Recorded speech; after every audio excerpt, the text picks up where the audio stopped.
Hello and welcome to Trojan Talk. I'm your host, Aaron Taylor.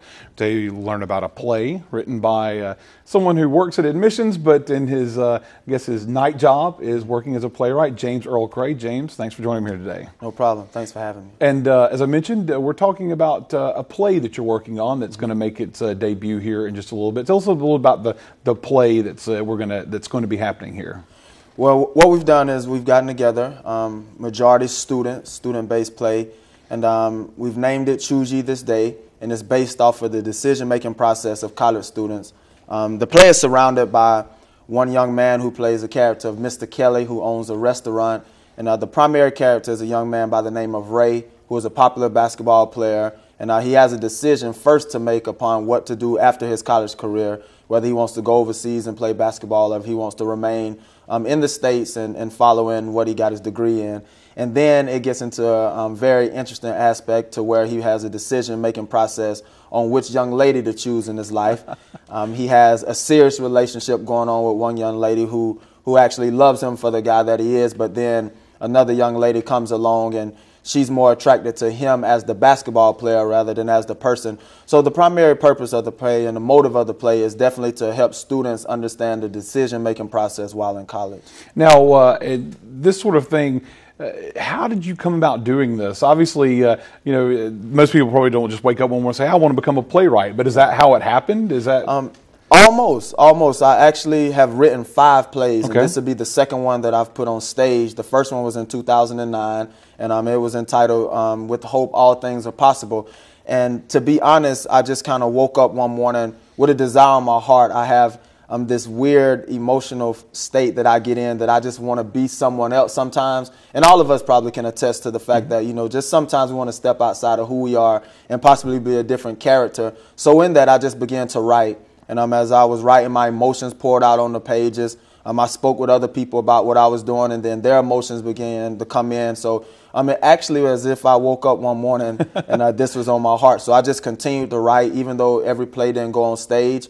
I just continued to write, and now I've been fortunate enough to put the second one on stage. And now, the play's based in moral lessons, and because you mentioned their decision-making process of a student, is that sort of what all of your plays are kind of based on, is kind of teaching lessons through the plays? Absolutely, absolutely. With me being here on Troy's campus and having been a student at Troy, and also being a minister under the BCM, I'm on campus.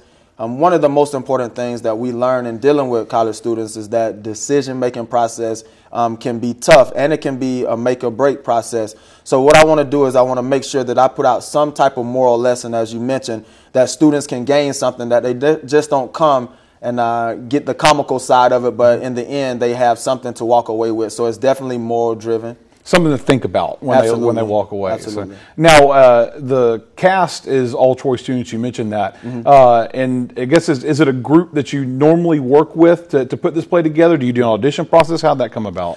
What we do is typically I'm spirit driven, which sounds kind of strange because most playwrights will definitely tell you that it's an audition process because they want to get the best actors. But in this case, I want people that are more heart driven.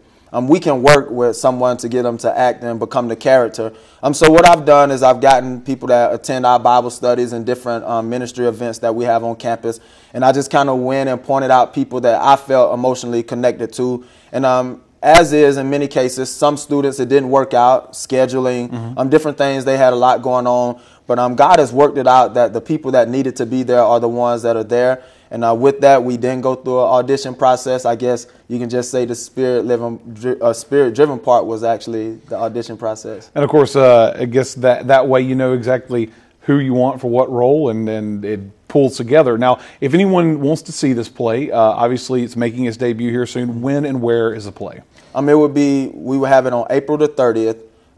2013, and the doors will open at 6 o'clock in the Trojan Center Theater. Okay, and tickets? Tickets are free. It is free admission. You don't need a ticket to get in. Just show up there. Like I said, again, the doors open at 6 o'clock. We would love for everyone to come out, and the free admission is because we're more concerned with the moral lesson than anything. So So at the Trojan Center Theater on April 30th at 6 o'clock. Have a chance to see it, and you can't argue with that ticket price. Yeah. It's a free show, so folks shouldn't have a reason not to go to see the play. Absolutely. So, well, good luck with the play, and hopefully some folks will maybe learn some lessons from what you put on stage. Thanks for joining me today. All right, thank you. I appreciate it.